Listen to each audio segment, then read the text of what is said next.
आदाब नाजरीन, खैर मकदम है आपका। आप देख रहे हैं जी सलाम। मैं हूं इमरान खान और हम पेश कर रहे हैं आज का मुद्दा। मणिशंकर अय्यर एक बार फिर कांग्रेस को इन्होंने मुश्किल में डाल दिया है। दिल्ली में एक प्रोग्राम एक शाम बाबरी मस्जिद के नाम में कांग्रेस के लीडर मणिशंकर अय्यर मेहमान खुसूसी के तौर पर मौजूद थे और यहां उनकी बारी बोलने की आई तो उन्होंने अयोध्या तनाजे को लेकर किए जाने वाले दावों पर सवाल उठा दिया। मणिशंकर अय्यर ने कहा कि बाबरी मस्जिद को इनेधाम करना महात्मा गांधी का कत्ल करने जैसा था। तब मुल्क में आईन का कत्ल किया गया था। मणिशंकर ने कहा कि मुल्क में इस वक्त मुस्लिम समाज के लोगों में खौफ का माहौल पैदा करने की कोशिश हो रही है। वहीं एसडीपीआई ने इस मामले पर तशवीश का इजहार किया। सवाल यह है कि आखिर 26 साल बाद बाबरी की याद क्यों आई और समाज से महज 36 घंटे पहले इस मामले को बाहर क्यों निकाला जा रहा है।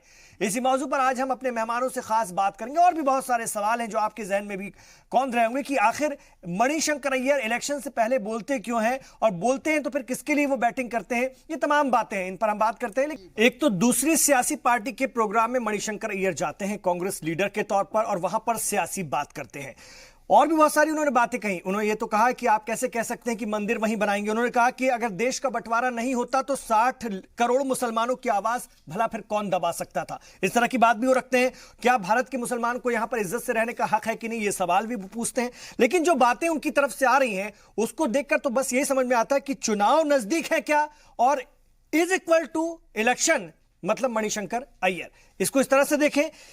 बहुत सारे सवालात हैं, इन पर जवाब ढूंढने के लिए मेरे साथ बहुत अच्छा पैनल इस वक्त मौजूद है और उनसे हम बात करेंगे, गुफ्तगू करेंगे। आइए मैं उनका तारुफ आपसे करवा दूं। मेरे साथ भारतीय जनता पार्टी से अशोक ठाकुर जी इस वक्त स्टूडियो में तशरीफ फरमा है। आमिर हैदर जैदी साहब को भी हमने अपने साथ जोड़ा है। सीपीआई के तर्जुमान है, बेहद जारहाना अंदाज में अपनी बात रखते हैं, आक्रामक अंदाज रहता है आपका। पंडित राजकुमार शास्त्री साहब हिंदू धर्मगुरु के तौर पर इस वक्त मेरे साथ स्टूडियो में तशरीफ फरमा है। तो मनीष कुमार गुप्ता जी को भी हमने अपने साथ जोड़ा है, सियासी तज्जियाकार हैं। और राकेश कपूर जी इस वक्त स्टूडियो में तशरीफ फरमा है, जाने माने सहाफी हैं और बहुत ही सुलझे हुए अंदाज में अपनी बात रखते हैं, अक्सर हमारे प्रोग्राम में शामिल होते हैं। मैं डॉक्टर तस्लीम रहमानी साहब को भी थोड़ी देर बाद जोड़ूंगा जो कि नेशनल सेक्रेटरी हैं एसडीपीआई के। आइए शुरुआत करते हैं इस प्रोग्राम की। जैसा कि इस प्रोग्राम का तरीकाकार है, सबसे पहले मैं तमाम मेहमानों से गुजारिश करूंगा कि आप 2 मिनट में अपनी अपनी बात रखिए इस मौजू पर। तो मैं शुरुआत करना चाहता हूं सबसे पहले राकेश कपूर जी से, सीनियर सहाफी हैं। जी देखिए, मणिशंकर अय्यर का जो आपने अभी फलसफा बयान किया वो पुराने वक्त में ठीक हो सकता है 2014 में, और उसके बाद भी कुछ उन्होंने ऐसी तकरीरें की हैं जिसका जो है वो सियासी मतलब कुछ से कुछ निकला है। लेकिन मुझे लगता है कि जो मौजूदा वक्त में जो ऐवान गालिब में जो ये जलसा हुआ था उसमें उन्होंने जो कुछ कहा है वो बहुत ज़्यादा गलत नहीं है। वो कुल मिलाकर के ठीक है। चूंकि जब बाबरी मस्जिद शहीद की गई, बाबरी मस्जिद को ढाया गया तो जाहिर तौर पर वो हिंदुस्तान के आईन पर, हिंदुस्तान के संविधान पर हमला था और जिसकी जो है वो हिमायत खुद उन लाल कृष्ण आडवाणी ने भी की थी जो वहां मौजूद थे और जिनकी सरपरस्ती में ये सारा काम हुआ था। उन्होंने कहा था कि मेरी जिंदगी का सबसे दुख वाला दिन था। तो इसमें बहुत ज्यादा हम जो है वो मणिशंकर अय्यर का दोष नहीं ढूंढ सकते हैं। टाइमिंग भी तो है ना जी। टाइमिंग बेशक है, लेकिन मणिशंकर अय्यर ने जो भी बात कही है वो हकीकत है, उससे आप मुंह नहीं मोड़ सकते हैं। उनका जो ये कहना रहा है कि गांधी की हत्या के बाद ये जाहिर है कि पहली बार इस मुल्क में किसी मस्जिद को शहीद किया गया, किसी मस्जिद को सरेआम तोड़ा गया और उसको एक शौर्य दिवस के रूप में बात कही गई जो आज जो हम देख रहे हैं। तो ये लगता है कि हिंदुस्तान की जो तरबियत है, हिंदुस्तान की जो तहजीब है, हिंदुस्तान की जो संस्कृति है, उसके खिलाफ ये काम हुआ था और इस बात को कहना कोई सियासत करना नहीं है मेरे ख्याल से। इस बात को कहना सियासत करना बिल्कुल नहीं।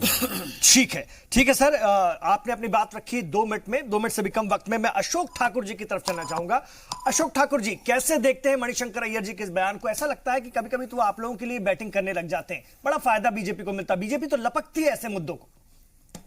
देखिए साहब, मणिशंकर अय्यर जी कांग्रेस के जो वास्तविक विचार हैं उनके वाहक हैं। वास्तव में कांग्रेस के जो विचार हैं वो जब भी उनको रखना होता है कांग्रेस को जी, तो मणिशंकर अय्यर जी को वो आगे करते हैं। मुझे लगता है ये सोची समझी राजनीति के तहत आने वाले 2019 के चुनावों में जो तुष्टीकरण का जो कांग्रेस का हथियार है उसको चलाया जा रहा है। लेकिन मैं हैरान हूं जब वो ये बात कह रहे थे कि बाबरी मस्जिद गिराना जो है वो पाप है, तो मैं कांग्रेस के लोगों से और उनसे पूछना चाहता हूं कि लाखों लोगों का कत्ल करके जो बाबर ने जो मस्जिद वहां पर जो ढांचा खड़ा किया था मस्जिद के रूप में, वो मंदिर को तोड़कर किया था, वो महापाप था कि नहीं था?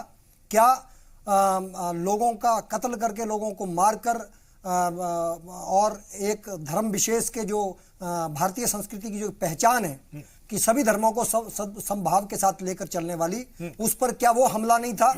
क्या वो उस समय जो लोगों के धार्मिक भावनाएं थी उनके साथ खिलवाड़ नहीं था? क्या उस समय जो बलिदान हुए उसको क्या कांग्रेस को याद नहीं आया? तो मुझे लगता है कि ये कुल मिलाकर एक तुष्टीकरण का जो एक है, और आज तो मुसलमान जो देश का मुसलमान है, जो कम से कम भारत का मुसलमान है, उसमें अगर मैं मानूं तो 99.99% मुसलमान जो इस बात को स्वीकार करता है कि बाबरी मस्जिद जो है भारतीय संस्कृति पर एक कलंक थी, उसको गिराकर मुझे लगता है कि ठीक ही किया गया और वहां पर भगवान राम का मंदिर बनना चाहिए, क्योंकि भगवान राम का मंदिर उनके जन्म स्थान पर नहीं बनेगा तो क्या मक्का मदीना में बनेगा? क्या वो इराक ईरान में बनेगा? क्या वो सऊदी अरब में बनेगा?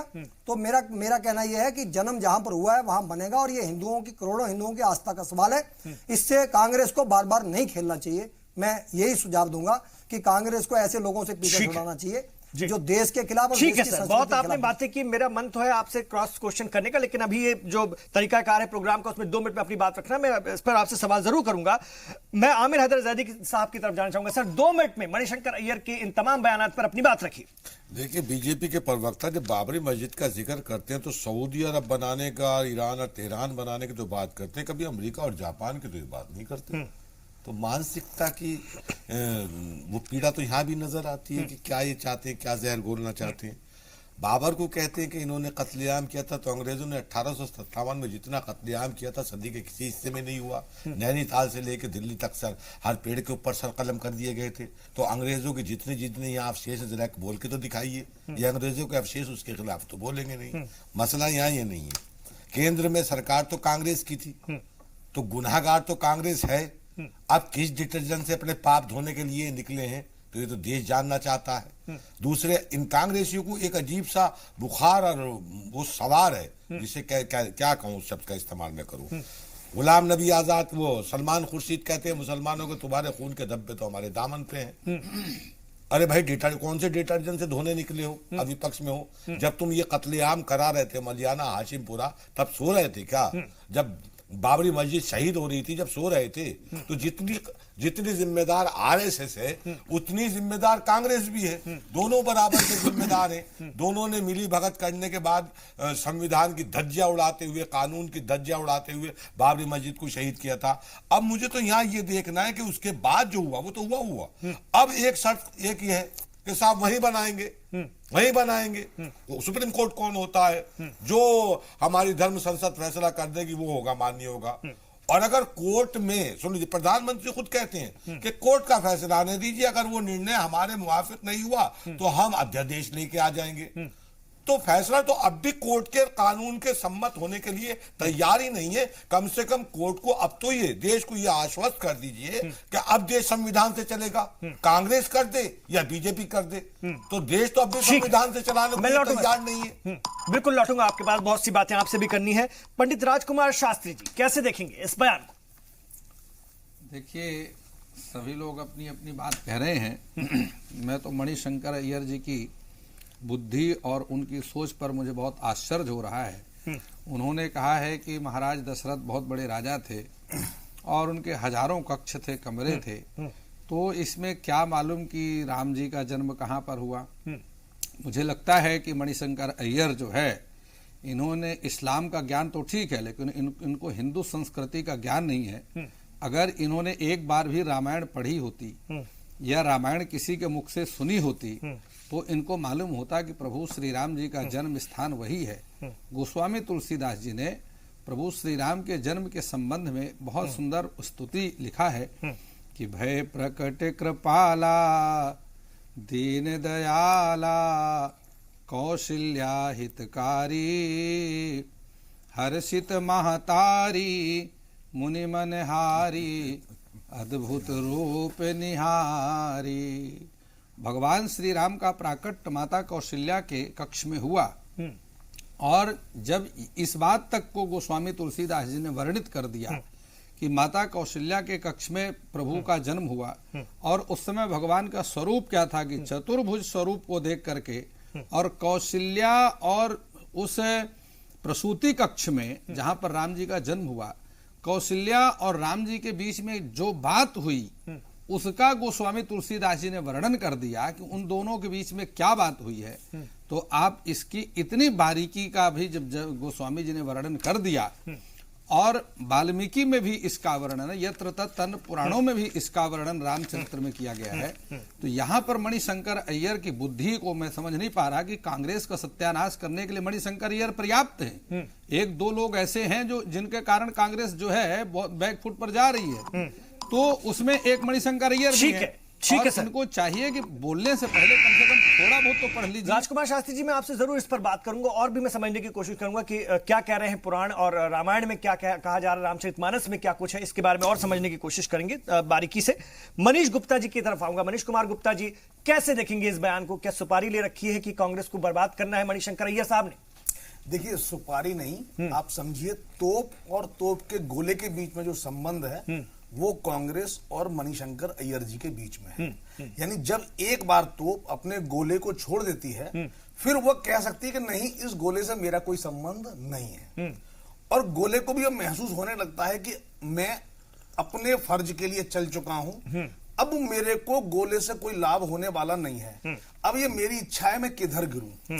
तो अब मणिशंकर अय्यर जी कांग्रेस से निकाले जाने के बाद इस फिराक में है कि कैसे उनको पॉलिटिकल अटेंशन मिले। संगठन में तो वापसी हो गई ना, तो वापस आ चुके हैं। तो मैं वही कह रहा हूं ना, वापसी होगी, लेकिन उनको कोई माइलेज नहीं मिल रहा है। वो किस तरीके से उनको राज्यसभा की सीट मिले सो दैट कि वो एक्टिव पॉलिटिक्स में लगातार आ पाए, इसलिए वो ये सब प्रपंच कर रहे हैं। आपको पता है, एक हिंदुत्व के हित की बात करेगा तो नॉर्मल सी बात है, एक मुस्लिम हित की बात करेगा तो नॉर्मल है। मैं कुछ ऐसा करता हूं जिससे कि मुझे मीडिया की और पॉलिटिकल लोगों की और पब्लिक की अटेंशन मिली, और यही मेरा टारगेट है। बस इसी तरीके से कोई सांठ-गांठ करके, कोई समझौता करके, इधर से या उधर से, आरजेडी से या कांग्रेस से, कहीं से कैसे भी करके मुझे एक सीट मिले और मेरा काम समाप्त हो। तो ये सब उनके ये निजी विचार हैं। अब वो इस तरह की बातें कर रहे हैं जिसके कई अर्थ हैं। ये सब बातें अनजाने में नहीं है, बहुत सोच विचार करके कही गई हैं। जैसे उन्होंने कहा 10,000 कमरे हैं, वो 5,000 या 1,000 भी कहते। आमतौर पर 10,000 कमरों का महल कहाँ होगा कोई नहीं जानता, लेकिन 10,000 कमरे का अर्थ क्या वो ये कहना चाहते हैं कि पूरी अयोध्या में जो है दशरथ का महल था? इसका मतलब है कि वो हिंदूवादी संगठनों को यह इशारा दे रहे हैं कि आपको मस्जिद का इशारा अयोध्या से बाहर करना है। कुछ ना कुछ इसमें गहरी साजिश मणिशंकर अय्यर जी की है, जो अभी पहचानने में हमें समय लगेगा। ठीक है, मैं और इसमें आपसे बात करूंगा, समझने की कोशिश करूंगा। ये तो पहला राउंड हुआ जिसमें आप लोगों ने अपनी अपनी बात रखी। आइए अब इस चर्चा को हम आगे बढ़ाते हैं। राकेश कपूर जी, आप सपोर्ट कर रहे थे, जो बात कह रहे थे कि बहुत अच्छी बात कही है, ये बात भी गलत नहीं है, लेकिन आप ये देखिए, ये जो जिस प्रोग्राम के बैनर तले वो ये बात कह रहे थे, एसडीपीआई जो पार्टी है वो 25 ये नवंबर में जो खासतौर से कहती है कि 25 लाख लोगों को हम इकट्ठा कर लेंगे, इस तरह की धमकी भी देती है, जो प्रतिक्रिया के तौर पर जो हिंदूवादी संगठन करने की कोशिश कर रहे थे। तो ये क्या सिविल वार छेड़ने की कोशिश है? जहां एक तरफ मुल्क की कौमी यकजहती को बनाए और बचाए रखने की जरूरत है, वहां इस तरह के प्रोग्राम करना या इस पार्टी के जरिए इस तरह की बातें कहना, उसमें कांग्रेस के लीडर के तौर पर मणिशंकर अय्यर साहब का जाना, कैसे देखें? ये मैं इसके सियासी मतलब समझना चाहता हूं, और ये किसके लिए बैटिंग हो रही है, किसको फायदा पहुंचाने के लिए, ये भी थोड़ा सा हमें क्लियर कीजिए, आप जितना समझ पा रहे हैं। देखिए, बड़ी साफ बात है कि जो राम मंदिर या अयोध्या बाबरी मस्जिद को लेकर के जो दो हिंदुस्तान के जो दो खास फिरके, हिंदू और मुसलमान, इनमें तनाजा पैदा होने से फायदा किसको होगा? आप ये देखिए ना, सियासत में ये देखा जाता है कि जो भी तीर चल रहे हैं वो अल्टीमेटली उसका फायदा होगा किसको? किसको होगा बताइए ना, कांग्रेस या बीजेपी? ये आपको सोचना होगा, ये मैं नहीं कह रहा हूं, ये मैं अभी नहीं बताऊंगा कि किसको होगा, ये आप लोग निकालिए, जनता निकालेगी इसका फायदा किसको होगा। और जहां तक तस्लीम रहमानी साहब का सवाल है, तस्लीम रहमानी साहब ने जो ये जलसा किया ऐवान गालिब में, तो उन्हें ये सोच करके कि हिंदुओं मुसलमानों को हिंदुओं के खिलाफ ना खड़ा करे, चूंकि मामला जो है वो सुप्रीम कोर्ट में है और सुप्रीम कोर्ट जो फैसला देगा उसको मानना, उसको कबूल करना हर हिंदुस्तानी का फर्ज होगा, हर हिंदुस्तानी का फर्ज होगा, सरकार का फर्ज होगा। हिंदुस्तान की सरकार संविधान से चलने वाली है और हिंदुस्तान की सरकार को ऑर्डिनेंस, जो ये शोर मचा रहे हैं कि ऑर्डिनेंस जारी करके वहां पर मंदिर बनवा दिया जाए, तो ये अधिकार हिंदुस्तान का आईन, हिंदुस्तान का संविधान किसी भी सरकार को नहीं देता है कि सरकारों का काम मंदिर और मस्जिदें तामीर करना नहीं है। हमारा संविधान जो है वो धर्मनिरपेक्ष संविधान है, सभी धर्मों को बराबर की नजर से देखता है, ये हमें ध्यान में रखना चाहिए। अशोक ठाकुर जी के पास इसलिए मैं एक बात और कहना चाहता हूं इसके अंदर, इसमें जो सबसे बड़ी बात है वो ये है, जो जिसको लेकर के आप जो है वो इतना तर्जिया कर रहे हैं कि मणिशंकर अय्यर ने ये कह दिया कि राजा दशरथ के महल के 1000 कमरे थे, कहाँ हुआ था जन्म। पंडित जी ने वो चौपाई पढ़ दी कि भय प्रकट कृपाला दीन दयाला कौशल्या हितकारी हर्षित महतारी मुनिमनहारी हर्षित रूप विचारी लोचन अभिरामा तनु घनश्यामा आयुध भुजचारी, हाँ निज आयुध भुजचारी कीजे सुशीला अति प्रिय शीला यह सुख परम अनूपा, ये कहती हैं कीजिए शिशुलीला अति प्रिय शीला यह सुख परम अनूपा। जब चतुर्भुज भगवान विष्णु के रूप में राम प्रकट हुए, पैदा नहीं हुए, प्रकट हुए, राम प्रकट हुए, भाई प्रकट कृपाला, तब उन्होंने कहा कि हे भगवान, हे ईश्वर, आप शिशु रूप धारण कीजिए। उसके बाद वो शिशु बने, जो जहां तक हिंदू मान्यताओं का प्रश्न है। लेकिन श्री रामचरितमानस में से लेकर वाल्मीकि रामायण से लेकर के श्री रामचरितमानस में कहीं भी ये नहीं आया है कि श्री रामचंद्र जी का जन्म अयोध्या में ही हुआ, उनका जन्म राजा दशरथ के महल में हुआ। ये है, ये कहीं नहीं आया, ये कहीं नहीं है। पंडित जी बड़ी बात है, मैं पूछूंगा सर, आऊंगा। हुआ ये कहीं नहीं है। चलिए आप ही से जवाब, दशरथ के महल में हुआ ये है। आप ही से जवाब लूंगा। बड़ा सवाल किया है और जो बात मणिशंकर अय्यर साहब ने उठाने की कोशिश की है उसके उसमें भी देखना चाहिए कि कुछ लोग तो कह रहे हैं कि भाई 10,000 कमरे थे तो उन्होंने कहीं टारगेट और मस्जिदों को तो नहीं बनवा दिया अयोध्या की, और जिस तरह से सोशल मीडिया में भी ये बात चलने लगी कि और भी मस्जिदें ढूंढो कहां है, तो बहुत बड़ा महल रहा होगा राजा दशरथ का, कहीं भी हो सकता है अयोध्या में श्री राम का जन्म। पंडित जी बताइए कहां लिखा है श्री रामचरितमानस में? देखिए, गोस्वामी तुलसीदास जी महाराज दशरथ की उस पीड़ा का वर्णन करते हैं जिसकी एक समय जब महाराज दशरथ के कोई संतान नहीं है तो वशिष्ठ जी के पास में जाते हैं और श्रृंगी ऋषि वशिष्ठ बुलावा पुत्र काम हित जग करवावा भगति सहित मुनि आहुति दीन्हि अप्रगटे अग्नि चरु कर लीन्हि। यह तो वर्णन यत्र तत्र सर्वत्र है कि महाराज दशरथ ही अयोध्या के राजा थे, हैं?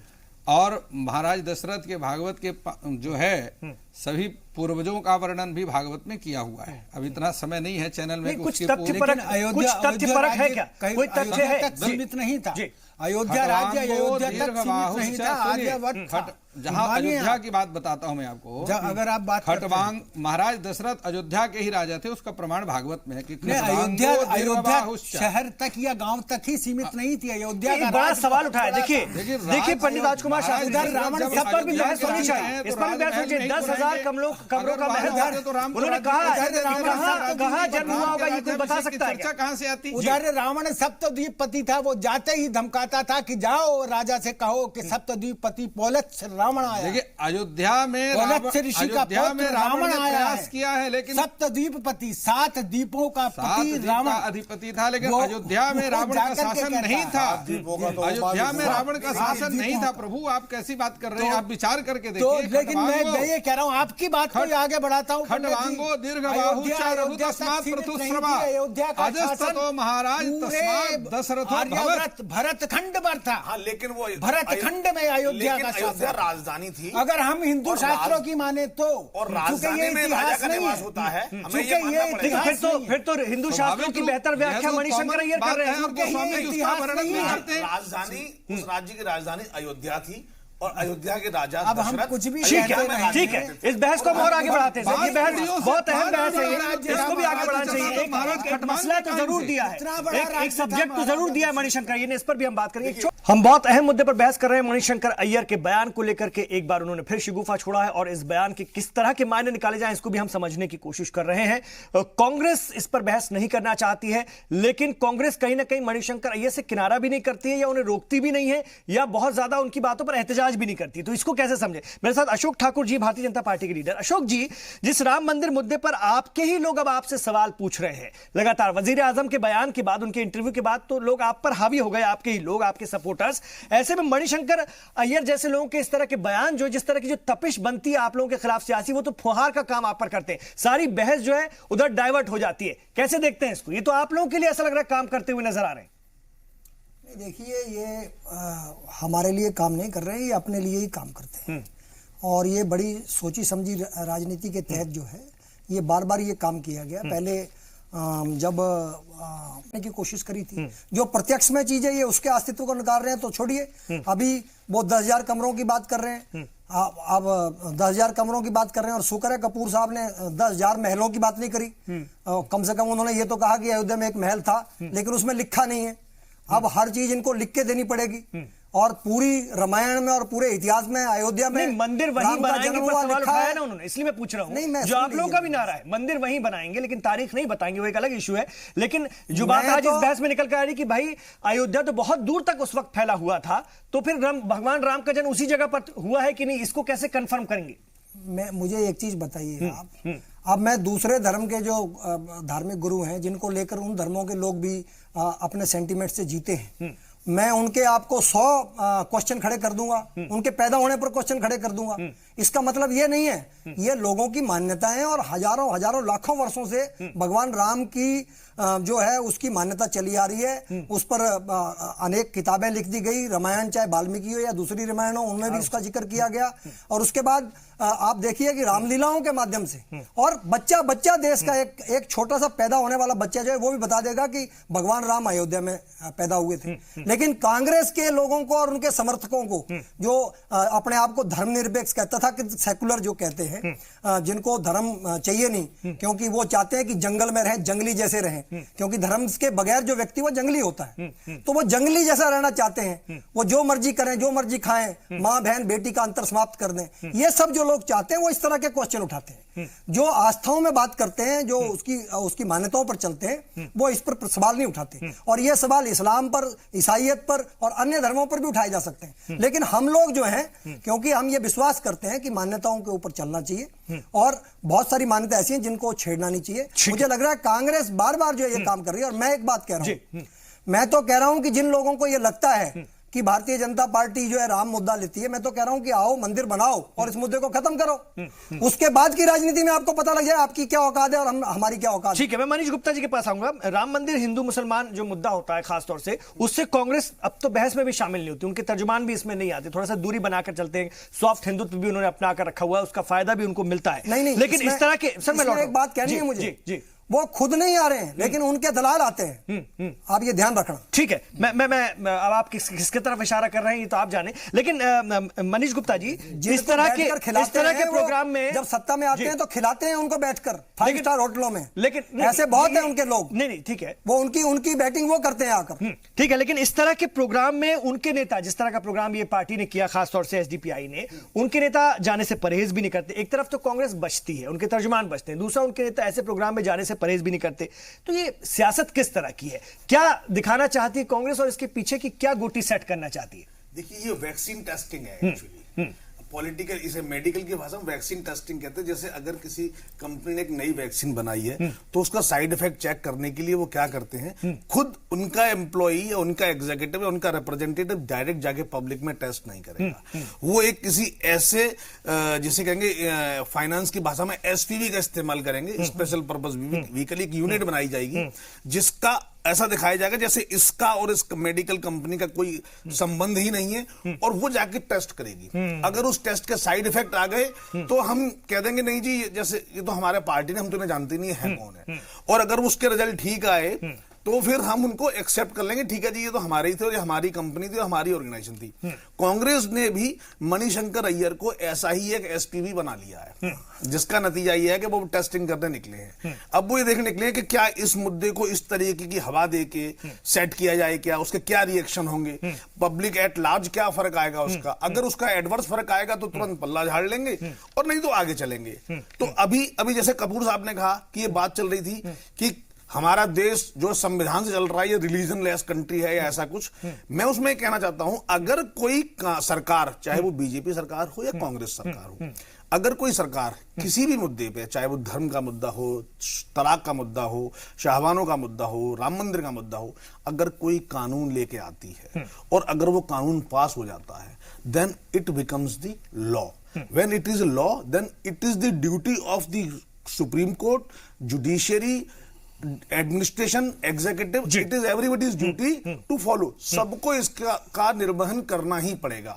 तो कानून बनने का मतलब है कि इस मुद्दे को हमेशा के लिए समाप्त कर देना। बहुत अहम बात। लेकिन जैदी साहब देखिए, इस तरह के मुद्दे या इस तरह की बातें, इसका पॉलिटिकली नफा नुकसान तो होता भी, आप भी जानते हैं एक सियासी लीडर के तौर पर, लेकिन किसको नफा किसको नुकसान, इसको जरा बताने की कोशिश कीजिए। ये सेल्फ गोल तो नहीं हो जाएगा, उल्टा ना पड़ जाए ये बातें। नहीं, देखिए पहले तो इन महाशय जो बोल रहे थे, जिस पार्लियामेंट के अंदर जिस पटल के ऊपर ये कहा गया हो कि हम बाबरी मस्जिद की हिफाजत करेंगे और मैं उसे वहीं बना के देंगे, वही पार्लियामेंट अब नया कानून लेके यार बनाएगी तो वो भी एक देखने योग्य बात होगी। दूसरे वही सुप्रीम कोर्ट, जिस सुप्रीम कोर्ट ने एक कहा गया था, एफिडेविट मांगे थे राज्य सरकार से और केंद्र सरकार से कि दोनों आप इसकी हिफाजत करेंगे, मुझे वो भी देखना होगा कि वो सुप्रीम कोर्ट उसी स्थान पे राम मंदिर बनाने का, निर्माण का कैसे फैसला देता है, मुझे देखना है। दूसरे ये राज्य का धर्मनिरपेक्षता की बात हो रही, हमें जो पढ़ाया गया, हमने जो पढ़ा, हमने सुना है कि राज्य का कोई मजहब नहीं होता। लेकिन सियासी पार्टियां तो फायदा लेती हैं। सुन लीजिए, देखिए राजनीति तो करती है ना। मैं पूरा बात मुकम्मल करूं, राज्य में रहने वालों का मजहब होता है, लेकिन मुझे यहाँ बिल्कुल स्पष्ट नजर आ रहा है वर्तमान दौर के अंदर यहाँ राज्य सरकारों का भी मजहब है और वो नजर आ रहा है, ये साफ साफ नजर आ रहा है। दूसरे ये अगर इंसानियत के जो मेरे विचार हैं, जब दो पक्ष आपस में लड़ते हैं तो तीसरा पक्ष कोई निर्णय लेता है। एक पक्ष कह रहा है, जो तथाकथित हिंदूवादी संगठन है, कि साहब मंदिर वहीं बनाएंगे। जो कुछ मुस्लिम संगठन है वो भी कह रहे हैं नहीं मस्जिद वहीं बनाएंगे। तो अब रहस्य है कि एक हमारे पास पक्ष रह जाता है जो सुप्रीम कोर्ट है, जिसकी मर्यादा बची रहनी चाहिए इस मुल्क के लिए, लेकिन वो मर्यादा मुझे बचती हुई नजर नहीं आती है। मेरा सवाल, मूल प्रश्न यहाँ ये बन जाता है कि सुप्रीम कोर्ट की मर्यादा बचेगी क्या, संविधान की मर्यादा बचेगी? और अगर नहीं बचनी है जी, सारे काम ये सर, जैदी साहब मैं इसके सियासी पहलू पर आपसे सवाल कर रहा था। ये बताइए मुझे, आप एक सियासी लीडर हैं, इसका नफा या नुकसान किसको आपको ज्यादा होता दिख रहा है? इस पर जरा रोशनी डालिए। आप जारहाना अंदाज में अपनी बात रखते हैं इसलिए मैं पूछ रहा हूं, आप बताइए ना किसको फायदा किसको नुकसान होगा इस तरह की बातों का। देखिए सुन लीजिए, जब जब देश के अंदर ये विघटनकारी ताकतें आती हैं, देश को नुकसान, सुन लीजिए, एक पार्टी को जब नुकसान पहुंचता है तो देश को नुकसान पहुंचता है, फायदा पहुंचता है। अगर आरएसएस को इन दंगों से, इन फसाद से फायदा हो, मैं आरएसएस का नाम नहीं लेता हूं, अगर मान लिए हिंदुस्तान के अंदर दंगे फसाद करके, राम मंदिर की सियासत करके कोई पार्टी इलेक्शन जीत भी जाती है तो देश हार जाएगा। और अगर रोटी का, रोजी का, बेरोजगारी का, किसानों का मसला लेके देश, कोई भी पार्टी इलेक्शन जीते, देश जीते, मुद्दा तो देश जीतेगा। आज मसला मणिशंकर अय्यर कांग्रेस के लिए जो तो नहीं करते जाएंगे, आरएसएस से थोड़ी आए हैं। सुन लीजिए, मैं देश जलाने के लिए नहीं बैठा हूं। आज पूरी सारी ट्रेड यूनियन भारत बंद, आप कांग्रेस पर एक शब्द नहीं कह रहे, क्यों नहीं कह आरएसएस से? आप कांग्रेस पर एक लफ्ज क्यों नहीं कह रहे? सुन लीजिए, एक मिनट भाई साहब सुन लीजिए, आरएसएस 1925 में पैदा हुई आज बनी। मणिशंकर एक अय्यर बात के बयान पर मुकम्मल बात हो रही है, आप आरएसएस की बातें मैं बता रहे हैं। सुनिए, एक आरएसएस मैं मुकम्मल कर रहा हूँ, मैं वहीं आ रहा हूँ। मणिशंकर अय्यर भी तो मैं कराची सर की पैदाइश है। मणिशंकर अय्यर पे आ रहा हूँ, कराची की पैदाइश है ये। मैं सर मणिशंकर अय्यर पे आ रहा हूँ, आप सुन तो लीजिए। जब देश का होम सिक्योरिटी रिटायरमेंट के बाद बीजेपी ज्वाइन करता है, जब किसी सूबे का कमिश्नर ऑफ पुलिस रिटायरमेंट के बाद बीजेपी ज्वाइन करता है, तो ये समझ लेना चाहिए कि आरएसएस की शाखा कहां नहीं है। ये वही आरएसएस के लोग हैं जो अंडर कवर एजेंट की तरह हर दलों में काम कर रहे हैं। अगर इस बयान का फायदा है मणिशंकर अय्यर के जितने बयान भी आए आज तक, उसका फायदा बीजेपी को हुआ है, कांग्रेस को नहीं। ठीक है, ये बात आपकी, आप ठीक है कहना चाहते हैं। जी, ऐसे एजेंट पाल रखी है, तो इसका हम क्या कर सकते मैं आपसे पूछ रहा हूँ, आरएसएस ने ऐसा कौन सा बुरा काम कर दिया जिसके कारण से आपको परेशानी हो रही है? आप ये बताइए, आरएसएस यदि राम मंदिर बनाने की बात कहती है तो इसमें बुरी बात क्या कहती है? जहां पर रेल दुर्घटनाएं घट जाती हैं वहां आरएसएस के लोग जाकर के और ठंड में गर्मी में जाकर के खड़े हो जाते हैं सेवा करने के लिए। हमारी जो है और जनता जो देशवासी घर में सोए रहते हैं उसमें आरएसएस बुरी क्या बात कहती है? नहीं, लेकिन यदि आरएसएस के लोग कभी ये नहीं कहते हैं कि आप किस पार्टी में जाइए। आरएसएस का काम है ठीक एक है। व्यक्ति का निर्माण करना। शास्त्री जी, लेकिन और बीजेपी बीजेपी नहीं, मैं बता ठीक है देता हूं। शास्त्री जी, देखिए, शास्त्री जी मेरे सवाल का जवाब दे दीजिए। शास्त्री जी मेरे सवाल का जवाब दीजिए कि बीजेपी पॉलिटिकल पार्टी नहीं, बीजेपी जो इस मुद्दे की क़यादत कर रही थी वो मैं जवाब दे रहा हूं। वजीर आजम नरेंद्र मोदी कहते हैं कि हम कानून का 30 सम्मान सेकंड का करेंगे, तब आप लोग क्या करेंगे? मैं तब आप लोग क्या करेंगे? 30 सेकंड में बोल रहा हूँ। आप लोग फिर धर्म संसद करने वाले हैं, जो आप लोग फिर धर्म संसद करने वाले हैं। मैं शास्त्री जी बताइए, शास्त्री जी आप बताइए, धर्म संसद होने वाली है, आप लोग ठगे ही नहीं गए? आप बीजेपी के लीडर से पूछिए कि मंदिर कब बनाकर दे रहे हैं, वो बताइए ना। आप आरएसएस और आप लोग तमाम लोग कहते रहे कि मंदिर बनना चाहिए, वहीं बनना चाहिए। बीजेपी इसकी क़यादत करने की बात कहती है, फिर कहते हैं कोर्ट के फैसले का सम्मान करिए। सवाल पूछिए कब मंदिर बनाकर दे रहे हैं, अगले 3 महीने में, या तो इलेक्शन में, फिर बोलिए नुकसान होगा। देखिए, हमें अभी कोई इलेक्शन नहीं हो रहे हैं। मोदी जी पर पूरा भरोसा है, योगी जी वहां पर बैठे अरे उन्होंने साफ कह दिया कि कानून के हिसाब से चलेंगे, कोर्ट फैसला करेगा उसके बाद देखेंगे। कानून का फैसला भी जनवरी में आ जाएगा, उसमें क्या एक दिन में जजमेंट का फैसला आता है? एक दिन में फैसला आएगा, दूसरे दिन से काम शुरू हो जाएगा। इसमें ऐसा लेकिन इनसे आप सवाल नहीं करेंगे, कोई अति हो गई है, आप अशोक ठाकुर जी से सवाल नहीं करेंगे? हाँ, समय नहीं निकला है। मैं बता देता हूँ। देखिए, कोर्ट का फैसला तो इलाहाबाद हाई कोर्ट ने कर दिया है कि वहां राम मंदिर है और बनेगा, उसमें झगड़ा ही नहीं है कुछ भी। ये तो टाइटल सूट है, ये तय हो जाएगा, उसमें क्या बड़ी बात है? मेरा कहना है इस झगड़े में मत पड़िए। आप ये देखिए ये रणनीति क्या है मणिशंकर अय्यर की, कांग्रेस के मणिशंकर अय्यर के हमारे कांग्रेस करना क्या चाहती है।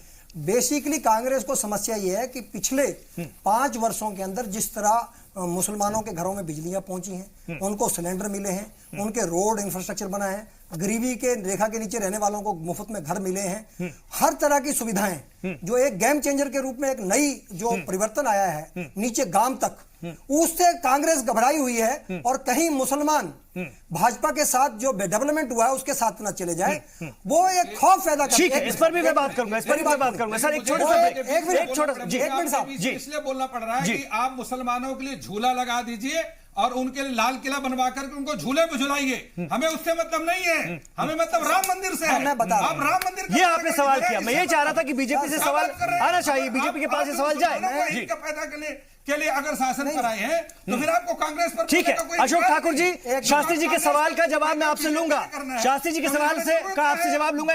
एक शाम बाबरी मस्जिद के नाम एसडीपीआई ने इस प्रोग्राम को किया था, इसमें मणिशंकर अय्यर साहब ने ये बयान दिए थे और इस बयान को लेकर के काफी अब चर्चा का बाजार गर्म है। मेरे साथ खुद डॉक्टर तस्लीम रहमानी साहब जुड़ गए हैं। सर मैं आऊंगा आपके पास, मेरे साथ डॉक्टर तस्लीम रहमानी साहब भी जुड़ गए हैं जो कि नेशनल सेक्रेटरी हैं एसडीपीआई के। तस्लीम रहमानी साहब, जरा ये बताइए, एक शाम बाबरी मस्जिद के नाम, यही आपका एक्शन प्लान है कि मुशायरा कर ही जो है अपनी बात रख देंगे क्या? और ये जो आप कहते हैं कि ठीक है आप बाबरी मस्जिद के सियासी पैरोकार भी हम मान लेते हैं बने हुए हैं, तो ये आवाज इससे पहले इस तरह से क्यों नहीं आ रही है? हमें तो ये लगता है कि आप लोग भी किसी का सियासी मोहरा बन रहे हैं। किसका सियासी मोहरा बन रहे हैं, जरा बताएंगे?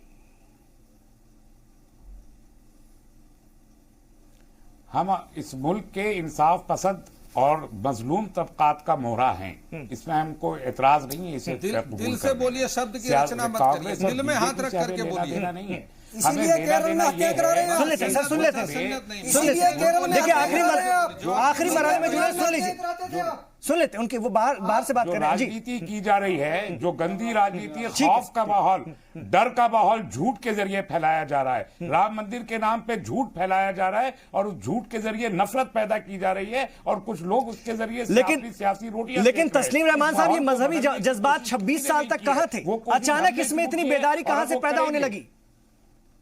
26 साल जी यही वजह है कि हम 26 साल, हमारे 10,000 लोग इस मुल्क में राम मंदिर के नाम पर बाबरी मस्जिद की शहादत के बाद कत्ल हुए और उनके कातिलों का सबको मालूम होने के बावजूद किसी को सजा नहीं दी गई। और हमसे कहा, हम ये कहते रहे कि हम फैसले का एहतराम करेंगे, लेकिन अब मुस्तकिल खुलेआम सरकार कह रही है, वजीर आजम हिंद कह रहे हैं कि हम फैसला अगर मंदिर के हक में नहीं आया तो हम उसका एहतराम नहीं करेंगे। तो इसका मतलब झूठ ऐसा तो नहीं कहा, और आवाम जो ऐसा नहीं कहा, उन्होंने कहा कोर्ट के फैसले को देखिए जी, वो ये समझने पे मजबूर हो गई हैं। देखिए तस्लीम रहमानी साहब, ठीक है सर, वक्त कम है, काम कर रहे हैं आप केवल। तस्लीम रहमानी साहब ये बताइए, तस्लीम रहमानी साहब ये बताइए, ठीक है सबके अपने जज्बात होते हैं, सबके अपने जज्बात होते हैं, मैं समझ रहा हूं, लेकिन ये बताइए फिर बाबरी मस्जिद को लेकर के आपका प्लान ऑफ एक्शन क्या है? क्या है? जैसे कि राम मंदिर को लेकर एक प्रॉपर प्लान है, आपके पास कोई नक्शा है? आप इस दिशा में अगर बढ़ेंगे, जिस तरह की आप बातें करते हैं, क्या पत्थर लाकर इकट्ठा किए जा रहे हैं कहीं? जब आप बाबरी मस्जिद बनाने की बात करते हैं तो फिर प्लान ऑफ एक्शन भी बताइए। नहीं, प्लान ऑफ एक्शन बिल्कुल क्लियर हमने कल भी बताया है कि हम मास मोबिलाइजेशन नहीं कर रहे, मास अवेयरनेस क्रिएट कर रहे हैं। और उसके लिए जो झूठ फैलाया जा रहा है, जो नफरत का प्रोपेगेंडा है कि मसलन बाबर को नहीं, मास मोबिलाइजेशन अगर आप नहीं कर रहे हैं तो 2 लाख के बदले फिर 25 लाख लोगों को इकट्ठा करने की धमकी क्यों दे रहे थे आप नवंबर में? पूरी मुगल, हम उस बयान को भी हमारे गलत पेश किया गया। हमने ये कहा कि हम ले जा सकते थे, ये ताकत थी कि 25 लाख लोग हम भी ले जाते, लेकिन हम लेके नहीं गए। नहीं, ये तो सिविल वॉर छेड़ने की कोशिश है ना, आप क्रिया की प्रतिक्रिया दे रहे हैं और ये तो आईन की खिलाफ वर्जी, कानून का फिर एहतराम नहीं हुआ। कोशिश नहीं की कि बदअमनी फैले, हमने सब्र किया। 10,000 लोग कुर्बान हुए, शहीद हुए, कत्ल हुए, इसलिए कि वो खामोश बैठे रहे और उन्होंने कोई रिएक्शन शो नहीं किया। इसके बावजूद उनको कत्ल किया गया और हमने उनका कसास भी नहीं मांगा, हमने उनका खून बहा नहीं मांगा। 250 लोगों को कत्ल करने वाले आदमी को फांसी पर चढ़ा दिया गया, 10,000 लोगों को कत्ल करने वाले लोगों को यहाँ पर मुख्यमंत्री और प्राइम मिनिस्टर बना दिया गया। ये फर्क है जिसे आवाम को जानना चाहिए। नहीं, इस तरह से वर्गलाइए नहीं। तस्लीम रहमानी साहब देखिए, मुसलमानों को वैसे ही अगर आपके मुताबिक इस मुल्क का मुसलमान सताया हुआ है तो उसको और मत सताइए और परेशान मत कीजिए और उसको वर्गलाइए मत। देखिए, उसको दूसरी तरह से आमादा करने की कोशिश मत कीजिए। ये इस मुल्क में सेकुलरिज्म के नाम पर राजनीति करने वाले और भाजपा के नाम पर राजनीति करने वाले लोग इस मुल्क के मुसलमानों को मार्जिनलाइज रखना चाहते हैं हमेशा। तो फिर मणिशंकर अय्यर साहब को बुलाकर आप क्या पैगाम देना चाह रहे थे? अगर आपको लगता है कि सेकुलरिज्म के नाम पर भी सियासत हो रही है तो मणिशंकर अय्यर साहब को बुला करके क्या कहलवाना चाह रहे थे, क्या पैगाम पहुंचाना चाह रहे थे? मुल्क की सियासी जमातें अपना स्टैंड क्लियर करें। क्या है इस मुल्क की सियासी जमातों का स्टैंड? क्या है? क्यों बेवकूफ बना रही है हिंदुस्तान के मुसलमानों को? जिन लोगों ने कहा था कि हम मस्जिद की तामीर दोबारा वही करवाए, आज की तारीख में उनका पॉलिटिकल स्टैंड क्या है, ये बात मालूम होनी चाहिए। नहीं, मणिशंकर अय्यर साहब को बुलाकर आप कौन सी सियासी हवा भरने की कोशिश कर रहे थे, ये भी बताइए तस्लीम रहमानी साहब। और अब जवाब लेंगे। मणिशंकर अय्यर साहब को बुला के क्या करवाना चाह रहे थे? मणिशंकर को बुला के उनका स्टैंड भी लेना चाहते।